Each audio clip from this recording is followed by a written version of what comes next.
High বন্ধুরা, আজকে আমার কাকুর বাড়িতে বৈষ্ণব সেবা, তাই আমি রেডি হয়ে কাকুর বাড়ি যাচ্ছি। একা একা যাচ্ছি, আজকে তো রাগ করছে, যাবে না আমার সঙ্গে। আমি কাকুর বাড়িতে পৌঁছে দেখে এখানে রান্না বান্নার কাজ করছে। দুইজন ঠাকুমা এখানে রান্না করছে, সবার জন্য অপেক্ষা করছি। সবাই আসার পরে কীর্তন শুরু করবে।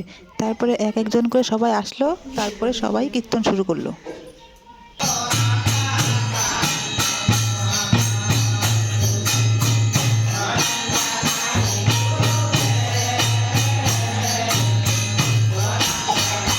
কীর্তনে বসলে তিলক না কাটলে ভালো লাগে না, তাই আমি বসে আছি তিলক লাগানোর জন্য।